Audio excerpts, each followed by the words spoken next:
Well, I don't see her as a celebrity. I see her as my daughter, who is in desperate need for care. I was working at the mall in law enforcement in Wellington, and I happened to get involved in arresting some of her friends. And when her friends noticed my name tag, they're like, "Oh my God, you're Danielle's father." And I said, "Yeah." They're like, "Oh my, she's been trying to reach you all these years."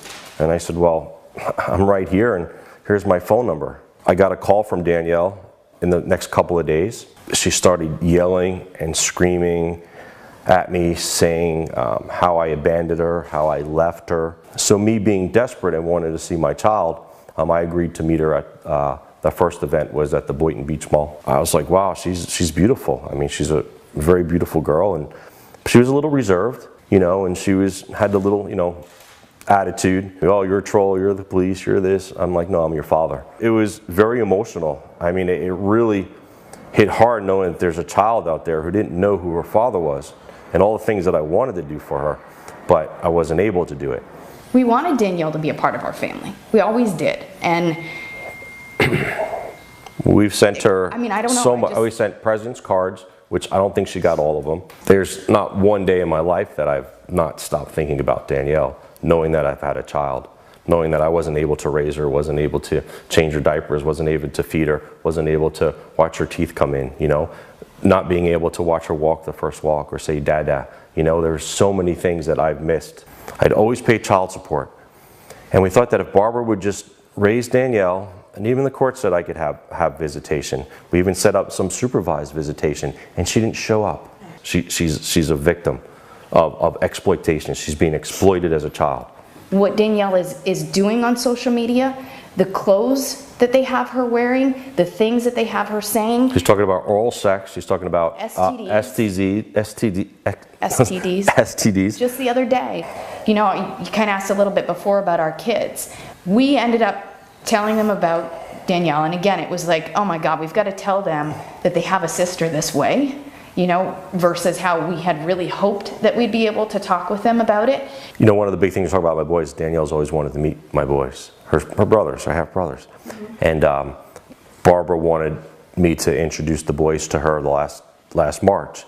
And I said, "Barbara, it'll happen, but they need to go." I wanted to do it through a social worker or a psychologist, because you can't just tell these two boys, 9, 11, or they were actually 8 and 10 at the time, "Hey, here's your sister." Our management team wanted to call me, and she started calling at me, saying, you know, cursing at me, you know, I don't want to be in your life, I don't want you to be my father, and all this kind of stuff. And she goes on these roller coasters from yelling and screaming to being a little bit calm, and then to just regurgitate all the stuff that how I left her and didn't want to be part of her life. Danielle needs to go to a program. If it takes 6 months, a year, 2 years with inpatient care for mental health, for substance abuse, for all this stuff, I want to send her there. And when she gets better, because I truly think that she can get better, then she has an opportunity to be a child, and she could live in our home. You know, we have a room upstairs, we can make her room. The boys would be ecstatic. Ideally, if we had our way and we could wave a magic wand, we would be a normal family that's here, and there would be no craziness, no social media, no LA trips, and Danielle would be in our house with us and our boys. She's going to come around. One day she's going to come to me. I know she will. You know, she could turn around and do so much positive in her life and share this story on how she's changed with other kids. She could share with families, talk about parental alienation, talking about bullying, talking about drugs, talking about underage sex, talking about stealing cars. You know, she stole a car one day to come see me. That's how desperate she was. If all these kids who are following her understood what this child has gone through. Parents have asked me, they said, "Ira, please stop your daughter, because other kids are acting the way she is, thinking that it's acceptable behavior, that they'll get rewarded the same way Danielle is getting rewarded." She's crying out for help. She's doing these things for attention, and she's not getting the attention from the right people. We've been contacted by TMZ.